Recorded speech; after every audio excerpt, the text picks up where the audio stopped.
I want you to hear from a man who has flown all across the globe. Our guest today is a TWA pilot who's flown 17,000 hours and landed in about every major city on this planet. But I want you to hear what happened when his plane flew at 135 miles an hour into a 70-foot monument. No one survived except him. And I want you to hear him describe flying into the holy city of God. Watch this first.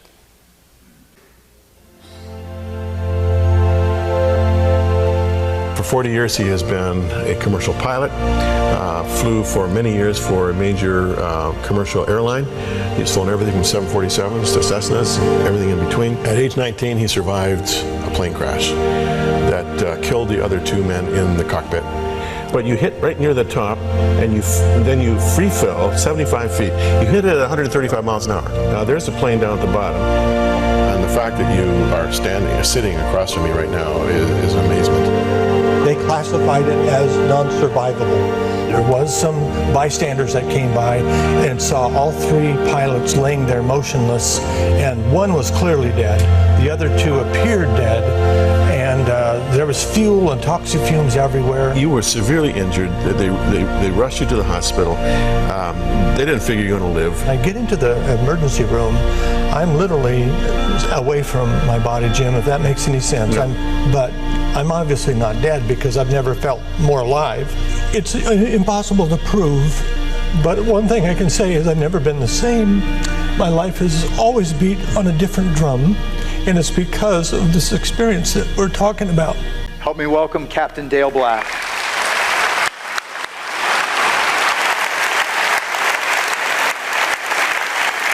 You know, Dale, it's been so fun. We've hung out the last day or so, and just, you know, I mean, you are a captain. You're an engineer mind, and have run multi-million-dollar businesses in the airline industry, and yet this experience has defined your life, hasn't it? That's an understatement, but yes, it is true. So take us back to that day. That was the very plane that took the lives of the other two pilots with you. Yeah. What happened? What do you remember after that crash? I hovered above the crash site, watching, learning, asking questions, followed the ambulance. My body was put in the ambulance, raced to the hospital, even though they thought I was dead to begin with. Their life came back in me. I went into the hospital, but not in my body, but above it. In the emergency room, they were working on me, doctors and nurses, cutting my gray slacks and shirt off. I was all bloodied, and I was pretty much of a mess. But I watched this from what looked like a bird's eye view, and I saw all the commotion going on. I'm asking questions. I had this life review of one moment in my life, not all my life, just one moment of my life, and it was when I was in the 5th grade, where I had prayed to receive Jesus into my heart as a young 11 and 12-year-old kid.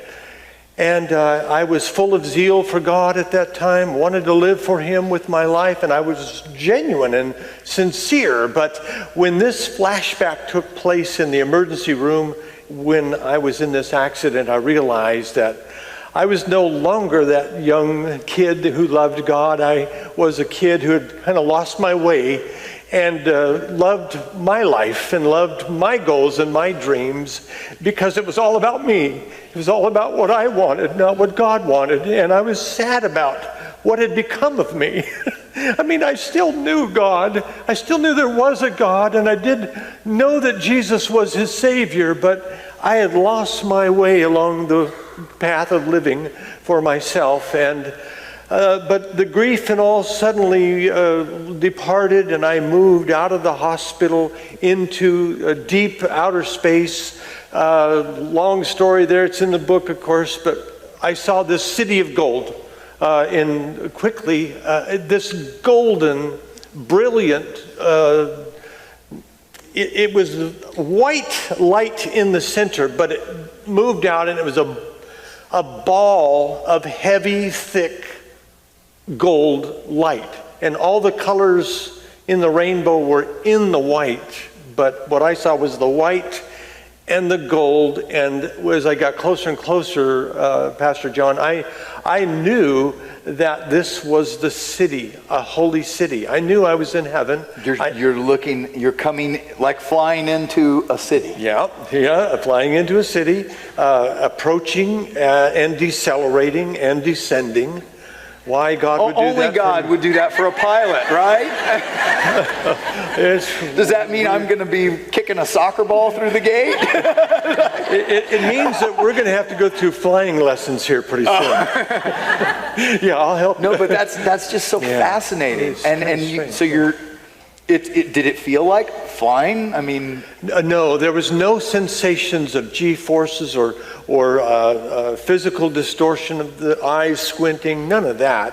There was no discomfort in any way, but travel was extremely fast, and then it began to slow down as I got near what I called the city of God. I knew it was the city of God, and I knew God reigned here, but he was in the light. And it was on the other side, there's a wall around the city. How big was the city? The city was huge, way larger than anything like Paris or London or Beijing or anything, Mexico City, way bigger than that. And what I saw, and I'm able to kind of quickly judge distances, because you're trained to do that, but about 40 miles into this city, way back beyond the wall, there was an event going on that is, it's easy to describe when I write it, because I can write better than I can speak. Sorry about that. But there was, of course, the mountains and the flowers and the air, all the things that you've mentioned before. But there was this humongous crowd of people and angels that I was able to see from a long way away. I was looking over the wall, but still on the outside of the city. And this group of people and angels were moving with the music, and they were moving in praise and swaying with the music, and talk about oneness and unity and love. There's life in music. The light is full of life and love, and it's light that's palpable. It's thick. It has substance and weight to it, and all the colors in the rainbow are in it. But that light, and I knew, is coming from God. I knew it. Everybody knew it. Everybody knew this was God. I mean, it's like you would say here on the earth, well, duh, It's God.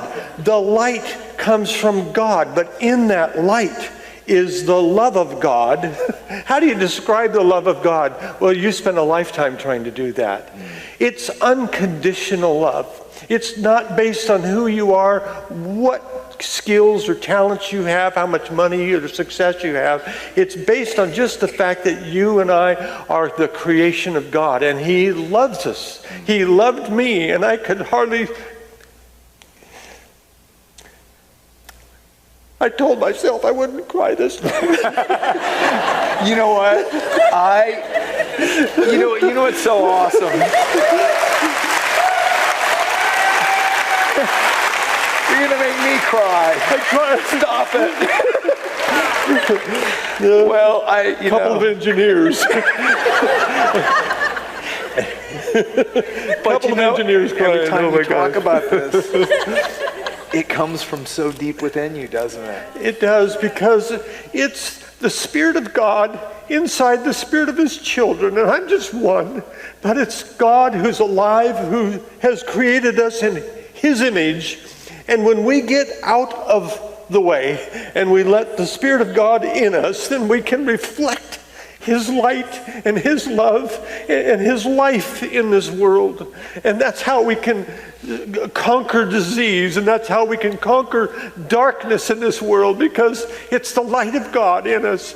It's the love of God in us.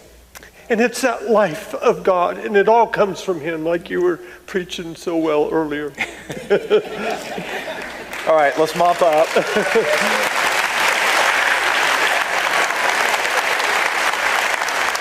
We really are engineers. Yeah, as funny as that Okay, is. so I want you to describe, since we're talking about the beauty of the surrounding landscape around the city and in the city, and The funniest thing is you're asking me who, I grew up with machines and I enjoy machinery and then there's nothing like that in heaven, of course. There's nothing mechanical there that I was aware of or never saw. But it's all made by God and it's all made into perfection. How do you describe it? Everything's perfect. I remember the first thing I noticed coming into the city was, if I may, just the grass. The grass was so incredible. I mean, it was an aha moment, we would say. I just took my breath away because I never seen grass that was wild and perfectly manicured, yet mankind, no human being, no angel had to touch it. Light came through the grass from the source of the light, which is God himself. It pulsated in the grass itself. Every blade was not bent or twisted. It was perfection. It looked more like velvet. And that's just the grass. But you know what's so many people talk about the grass, and they can't stop describing it. Yeah. And it's like, wow. I mean, it's crazy. I was seared by this experience a few years after the crash. I had to find some kind of job to pay for my flight training lessons, and it just so happened God had me become a golf course greens consultant. So for a year and a half, rub it in, like, this is not even close. I would just rub that grass all day. Yeah, it was weird, but true story. A year and a half of my life was spent with grass on golf courses. That's just one story. So you told me as you were flying in, back behind the city was a mountain range. Yeah, beautiful mountains, very much like these that you just showed, but not mountains you would want to conquer in any way, but mountains you would just revere. What do you mean? Because of the majesticness that God created. You just look at the mountains and just go, wow, oh my gosh. But maybe unlike you, because you might be there when you're there, you might look at the mountains and take more time to do so. But I was more interested in what was happening with the people, the God's creation. And you came down then onto the path, and there were people there. Yeah, Talk about that. There was a path that I was moving on, and there's people to the left that were just congregating. They were just gathering. In fact, it looked like a few of them were just getting in place just as I arrived. And it made me think, rightfully so, I found out, that they were getting there to welcome me, to be there just when I needed them to be there. And I looked at these wonderful people that were brilliantly lit with their bright eyes and great smiles with genuine hearts. By the way, all of the light is still coming from God, through the wall, through the people, through me. And these people were, at this point, I saw family later, but at this point it was important, I think, that God had me welcomed by the most wonderful, loving, kindest people ever. And yet none were what we would call blood family. And when I discussed this quickly through my heart to my guides, the information came to me very quickly from heart to head that this was my real family. This was my spiritual family. These are my brothers. These are my sisters. And everybody was about the same age. Nobody was old or decrepit. There was nothing wrong with anybody. No scars. So hide mine here. And everybody looked about your age, if I may say. No. 30. I joked to them want earlier. 30. But yeah, they 29 is what I'm going for. Yeah, I'll go with that. But yeah, they looked around to 30-ish, in that era. And it was clear that the most important family is my spiritual brothers and sisters, and there's millions, hundreds of millions. If you don't have family, you will love heaven because you have millions waiting for you. And others have family in heaven already. And the great news about that is we'll be able to connect again and have this wonderful fellowship with our family from the blood. But the blood family on earth is not like it is in heaven. We're all blood family. It's the blood of Jesus. We're all bonded together, and it's beyond words. It's wonderful beyond words. Well, and we had a chance to sit down yesterday, and Dale has so much more to tell. And in the weeks to come, you're going to hear, because he went through that gate and met some blood relatives you had never met before. Yeah. And then saw the one who clearly took your breath away. And so we're gonna hear more, so stick with us, come back. But let's thank Captain Dale Black.